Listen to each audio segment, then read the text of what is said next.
Focus reality and agro farming వారు premium farm land projects మన పొలం ఫేజ్ 1, 2 మరియు 3 కంప్లీట్ చేసుకొని మన పొలం phase 4 Wasar village at Narayana Khed లో ఆగస్టు 15 ఇండిపెండెన్స్ డే రోజు గ్రాండ్ లాంచ్ చేయడం జరుగుతోంది.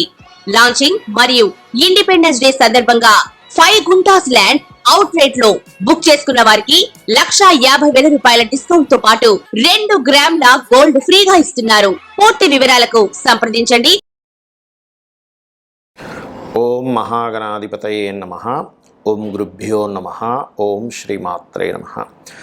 పరమేశ్వర స్వరూపమైనటువంటి జ్యోతిష, వాస్తు మరియు ఇతర అనేకమైనటువంటి శాస్త్రములను మనకు అందించినటువంటి మహర్షులకి నమస్కారం.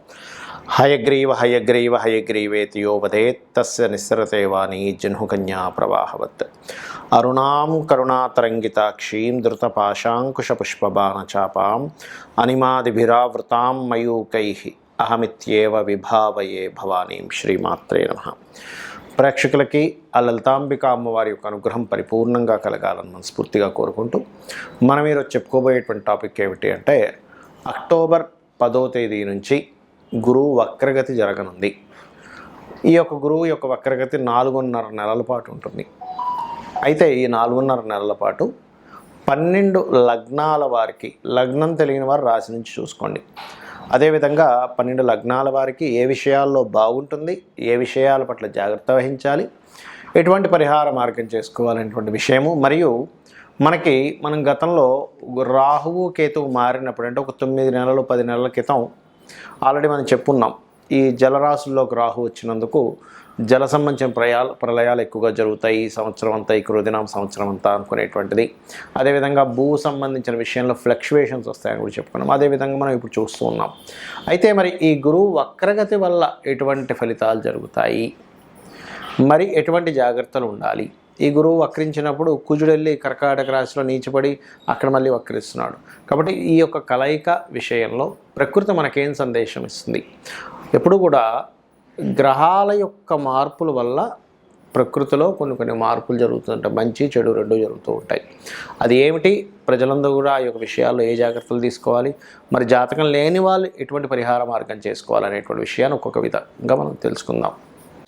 కర్కాటక లగ్నము, కర్కాటక రాశి వారికి చెప్తుంది నేనైనప్పటికీ కూడా చెప్పిస్తున్న సాక్షాత్ అమ్మవారిగా భావిస్తూ, ఇక్కడ మీకు జరిగే మంచి ఏమిటి? మొట్టమొదటిగా చూసుకున్నట్లయితే గురువుల వల్ల, లేనట్లయితే పెద్దల వల్ల, హయ్యర్ ఎడ్యుకేషన్ విదేశాలకు వెళ్ళి చేయడం వల్ల,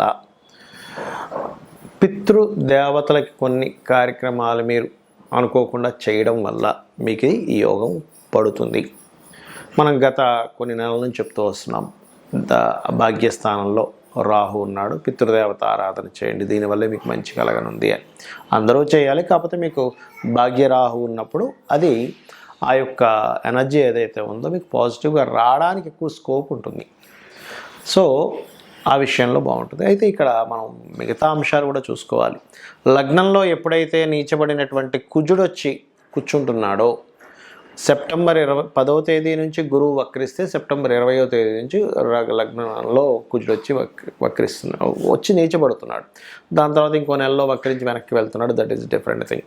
అయితే ఎప్పుడైతే ఈ కాంబినేషన్ ఇలా ఏర్పడుతుందో ఇది ఇచ్చేటువంటి ఫలితాలు ఏమిటి? పర్టికులర్గా చూసుకున్నట్లయితే వర్క్ ప్రెషర్ని పెంచుతాడు. ఇక్కడ దశమాధిపతి అయినందుకు వర్క్ స్ట్రెస్ విపరీతంగా పెరగడం జరుగుతూ ఉంటుంది.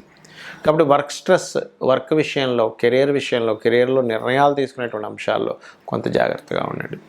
3వ స్థానంలో కేతు ఉంటే ఎప్పుడైతే గురువు వక్రిస్తున్నాడో, ఇది ముఖ్యంగా మీరు ఏదైనా ఒకరితో కమ్యూనికేట్ చేస్తున్నారు, ఒక ల్యాండ్ డీల్కి సంబంధించిన విషయంలో ఒక అగ్రిమెంట్ రాసుకుంటున్నారు, లేనట్లయితే అన్నదమ్ములకి మీకు ఉన్నటువంటి కొన్ని, ఇప్పుడు చూడండి, పూర్వీకుల ఆస్తులు ఉంటాయి, ఒక స్టేజ్ వచ్చేసరికి ఎవరికి వారు పంచుకోవాలనుకుంటూ ఉంటారు. అటువంటి విషయాల్లో దస్తావేజులు రాసుకునే విషయంలో కానీ, ఒక మాటామంతి మాట్లాడుకునేటప్పుడు కానీ కాస్త జాగ్రత్తగా డీల్ చేసుకోండి.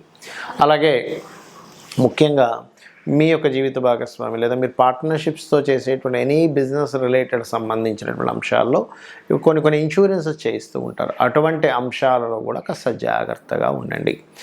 అయితే ఇక్కడ ప్రధానంగా ఎవరైతే విదేశాలకి ఇతర దేశాలకి వెళ్ళి కొన్ని ఎడ్యుకేషన్ రిలేటెడ్ సంబంధించినవి ఎవరైతే చేద్దాం అనుకుంటుంటారో వాళ్ళకి ఇప్పుడు యోగ్యవంతంగా ఉంటుంది అనేటువంటి చాలా స్పష్టంగా చూపిస్తుంది. అలాగే మరొక విషయం ఏంటంటే అనుకోని అసలు ఇక్కడ సీట్ వస్తుంది అనుకోలేదు, ఈ దేశానికి వెళ్ళి చదువుకుంటా అనుకోలేదు, కానీ సడన్గా వచ్చిందండి. ఇట్లాంటివి జరుగుతూ ఉంటాయి. సో అదొకటి. ఇక మీరు మరి ఈ ఇబ్బంది కలగకుండా ఉండాలంటే ఏం చేయాలి? ఎందుకంటే మనకి కమ్యూనికేషన్ ఒకటే కాదు, ఇంటర్వ్యూస్కి వెళ్ళినప్పుడు కొంత వివాహ నిర్ణయాల విషయాల్లో కూడా జాగ్రత్తలు తీసుకోవాలి. అలాంటప్పుడు మీరు కేతు, రాహు, శని, కుజ గ్రహాల దగ్గర దీపారాధన చేయండి. చేసినట్లయితే అన్ని విధాలు బాగుంటుంది. ఇప్పటి వరకు మనము ఫలానా లగ్నము లేదా ఫలానా రాశి అయితే ఏమవుతుందో చెప్పుకున్నాము. ఇప్పుడు గోచారంలో ఈ గ్రహాల వల్ల మనం చెప్పాను ఇందాక నేను మీకేమని 10 నెలలు 11 నెలల క్రితం కూడా మనం 10 నెలల క్రితం 9 నెలల క్రితం మనం చెప్పుకున్నాం. రాహు మారినప్పుడు ఈ జల ప్రళయాలు, ఎందుకంటే జలరాశుల్లోకి రాహు వచ్చినందుకు అని చెప్పుకున్నాం. అది యాజ్ ఇట్ ఈజ్గా మనకు కనబడుతుంది. ఎందుకు అంటే ప్రకృతిలో మనకి రామాయణ మహాభారతాల్లో కూడా ఇట్లాంటి అంశాలు చాలా ఉంటాయి. భీష్ములు వారు కానీ ఇవన్నీ చెప్తూ ఉంటారు. అంటే ఏమిటి, ఈ గ్రహాలు ఇలా ఉన్నాయి, యుద్ధాలు రాబోతున్నాయి, ఇటువంటివన్నీ. అయితే మరి ఈ క్రోధినామ సంవత్సరంలో ఇంకా ఎటువంటి జాగ్రత్తలు తీసుకోవాలి? ఎందుకంటే ఈ కుజుడు నీచపడుతున్నాడు, ఈ గురువు వక్రించున్నాడు. గురువు రాహువు కుజ మధ్యలో ఉన్నాడు. గురువుని జీవకారకుడుగా చెప్తూ ఉంటారు శాస్త్రంలో, జీవుడు అంటారు. అది ఎక్కడి నుంచి వక్రిస్తున్నాడు? వృషభ రాశిలో ఉండి గురువు వెనక్కి వస్తున్నాడు. అంటే ఏమిటి, ఇక్కడ ఏం సంకేతం ఇస్తుంది? జ్యోతిష్శాస్త్రరీత్యా గురువు మనకి ఏం చెప్తున్నాడు? బృహస్పతి అతను వృషభ రాశిలో ఉండి వక్రిస్తున్నా అంటే ఏం చెప్తున్నాడు అనేది మనం అర్థం చేసుకోవాలి. ఒక మంచి సంకేతం ఇందులో ఉంది. ఏమిటంటే గురువు ఎప్పుడూ కూడా మనకి యాజ్ పర్ సైన్స్ పరంగా కూడా మనకి ఏదైనా శకలాలు భూమి మీదకి వస్తున్నాయంటే గురుత్వాకర్షణ శక్తి అంటారు. అంటే తన యొక్క శక్తితో తన వైపు తను లాక్కుంటాడు. అదేవిధంగా గురువు ఎప్పుడైతే జీవుడు అయినటువంటి గురువు బృహస్పతికి సంకేతంగా ఉండేటువంటి గురుగ్రహం వెనక్కి ఎప్పుడైతే మేషంలోకి వస్తుందో తను మనల్ని కాపాడేటువంటి దాంట్లో ఉన్నాడు. అంటే దైవం ఎన్ని ప్రళయాలు ఎట్లాంటివి వస్తున్నా కాపాడే దీంట్లో కొంతవరకు మనకి యోగం ఉంది అని చెప్పొచ్చు. మరి ఆయన ఎక్కడి నుంచి వెనక్కి వస్తున్నాడు? శుక్ర రాశి నుంచి వెనక్కి వస్తున్నాడు. అంటే దాని యొక్క సంకేతం ఏమిటంటే ఇంకా మనకి కుజుడు ఎప్పుడైతే నీచ పొందుతున్నాడో ఈ యుద్ధ సంబంధించిన విషయాలు కానీ, వాటర్ రిలేటెడ్ సంబంధించిన, రైన్ రిలేటెడ్ సంబంధించిన విషయాలు కావచ్చు, సునామీలు లాంటివి కావచ్చు, యుద్ధాలు లాంటివి కావచ్చు, ప్రళయాలు కావచ్చు, ఇంకా ఉన్నాయి. కాబట్టి మీరు మీ ఫైనాన్షియల్ మ్యాటర్స్ విషయంలో చాలా జాగ్రత్తగా ఉండండి అని జూపిటర్ అక్కడ మనకి సంకేతం ఇస్తుంది. ఇప్పుడు చూడండి, మనకి శాస్త్రాల్లో కొన్ని నియమాలు చెప్పబడ్డాయి.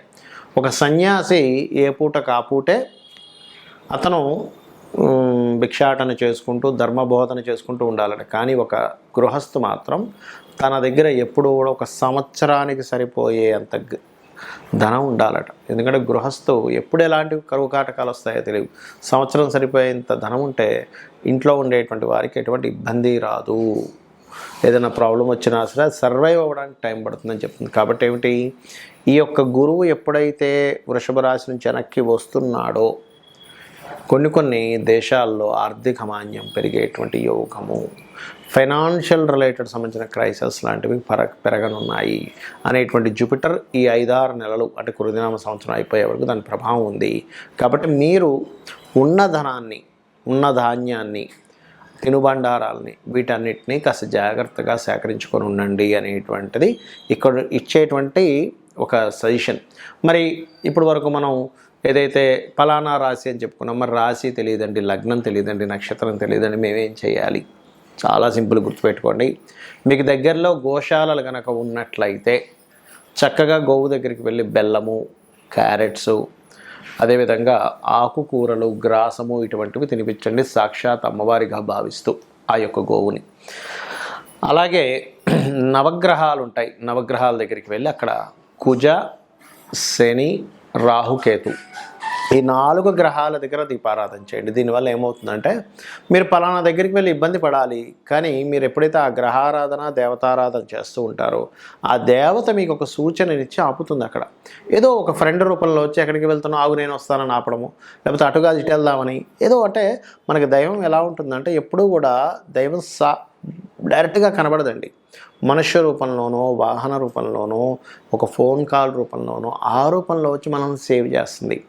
కాబట్టి ఇలా చేయండి. అది కాకుండా ఇప్పుడు మనం ఆల్రెడీ చాలా రోజుల నుంచి చెప్తున్నాం, మనకు ఆల్రెడీ చాలా దేశాల యుద్ధాలు ఇవన్నీ కూడా జరుగుతూనే ఉన్నాయి. ఎప్పుడైతే క్రోధినామ సంవత్సరానికి ముందు అక్కడ వచ్చినప్పటి నుంచి పెరుగుతూనే ఉన్నాయి.